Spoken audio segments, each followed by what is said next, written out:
Good day to my future children. This is Samuel. We are reading the 12-week year. May this influential life give you goals and wisdom that I never had, and direction that I was never given growing up. For anybody who's looking to purchase a house in Colorado, I'd love the opportunity to compete for your business. Give me a call at 719-645-5223. Let's get started. Chapter 6, Confronting the Truth. Have you ever wondered why sports are so motivating? In fact, not only are they motivating to the players, but also spectators. Can you imagine people, fans, coming to watch you work, paying for the privilege to see you in action? One of the key reasons sports are so stimulating is that we keep score. Scorekeeping is the heart of competition.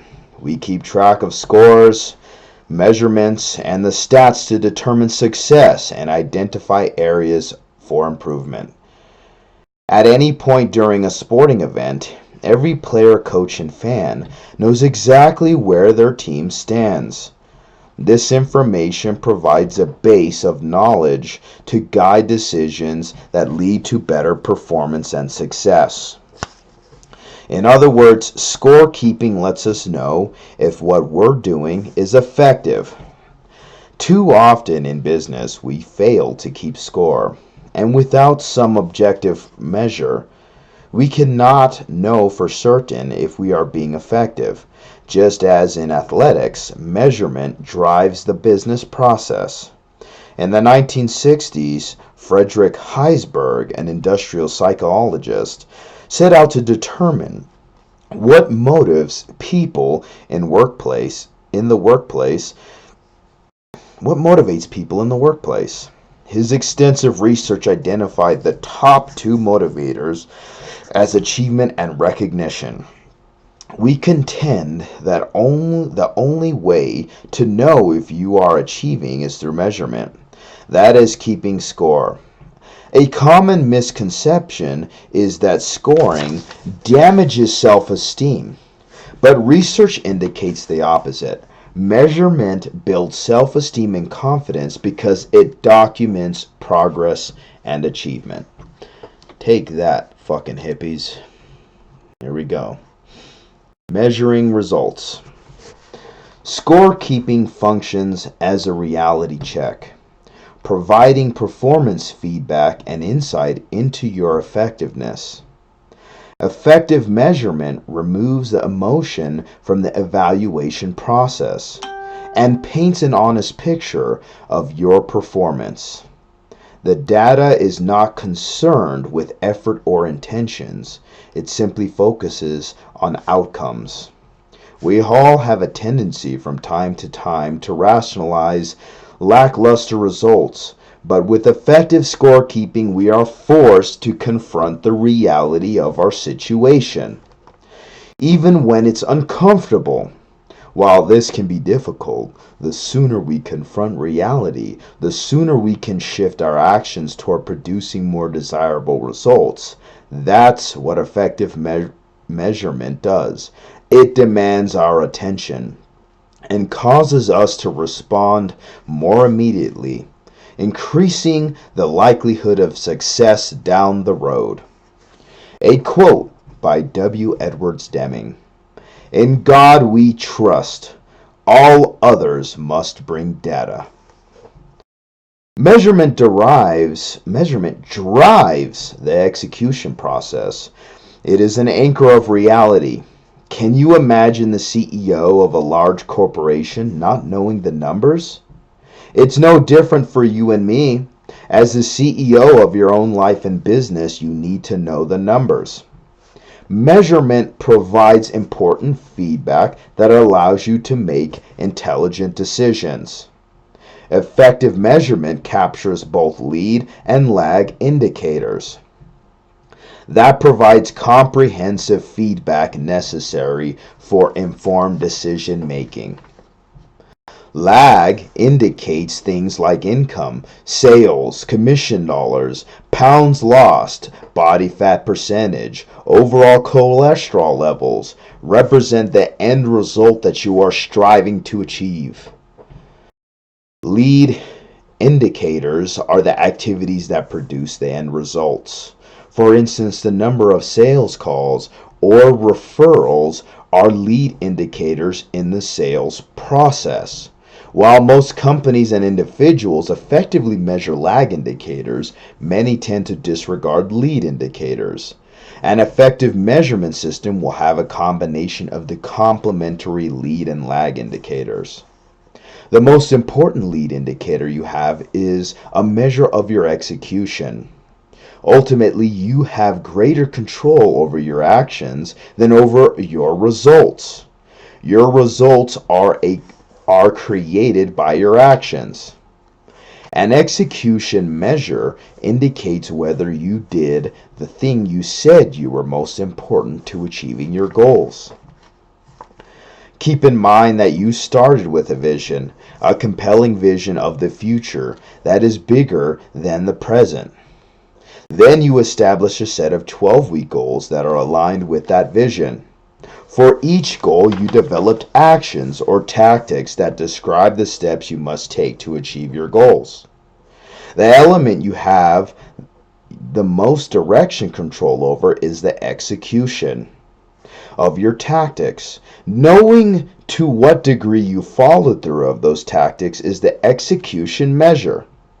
Because your 12-week goals were established in light of your long-term vision, the execution measure also represents progress towards your vision.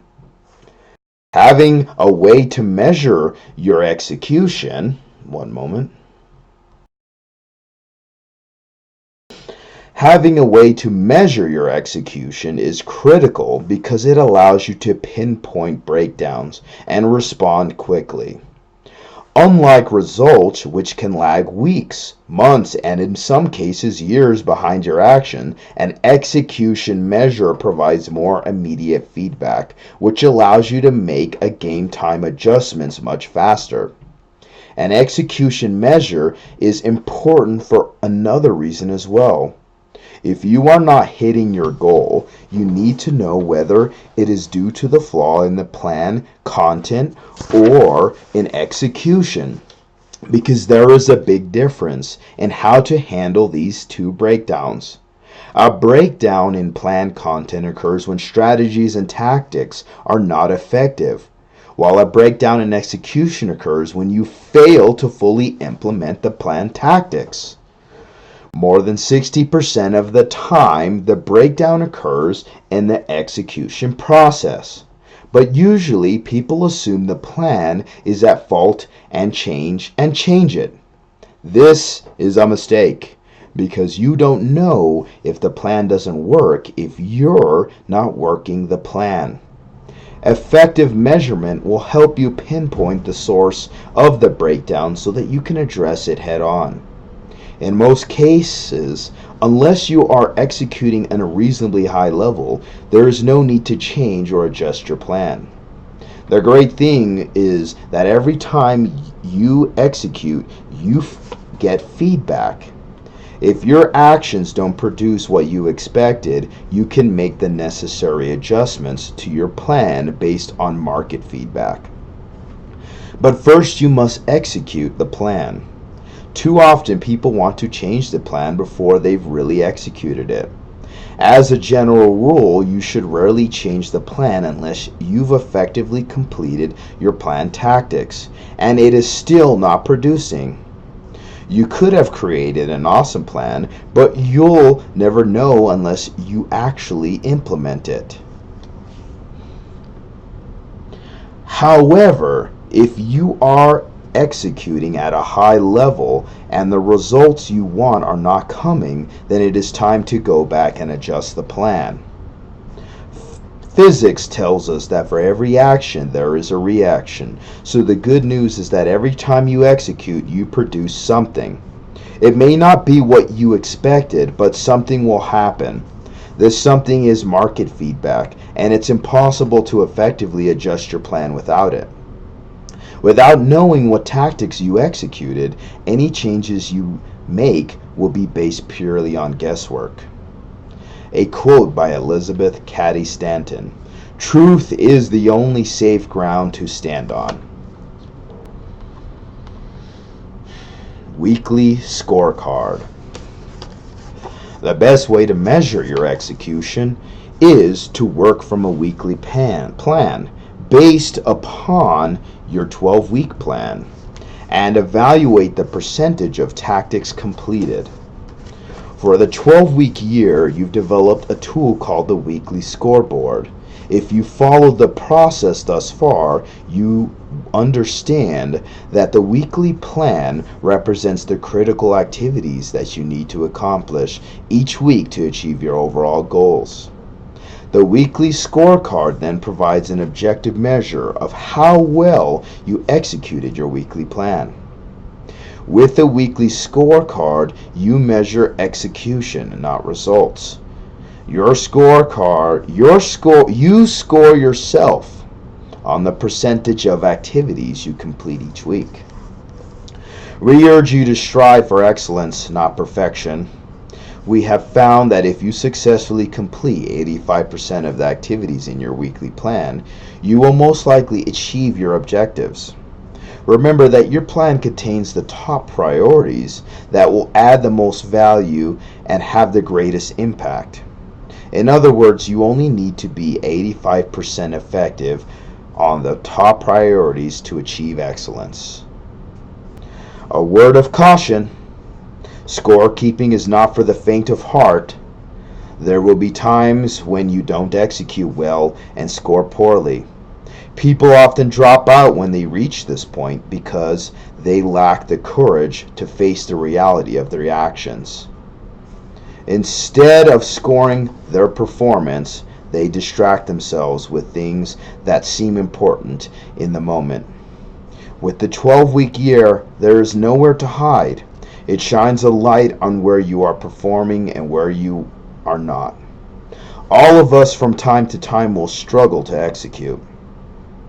The 12-week year system forces you to confront your lack of execution. And it's uncomfortable, but it is the very thing that is required if you're going to perform at your best. We call this discomfort productive tension.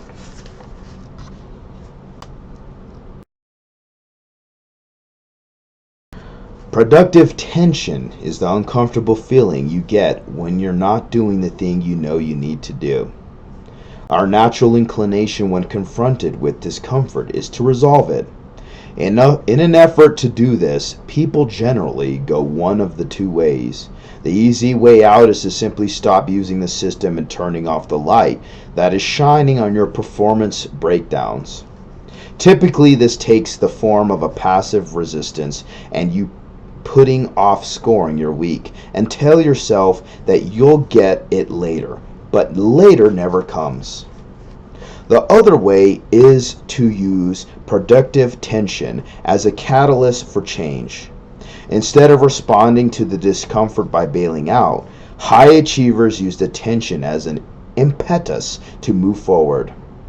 If you decide that quitting is not an option, then discomfort of productive tension will eventually compel you to take an action on your tactics.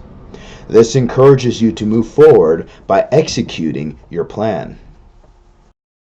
Even with a weekly score of 65 to 70%, you will do well if you stay in the game. You won't accomplish what you are capable of. But you will do well. It's important to remember that the process is not about being perfect, but rather about getting better and better. Measurement drives the process. Effective scorekeeping is essential if you want to execute well and perform at your best.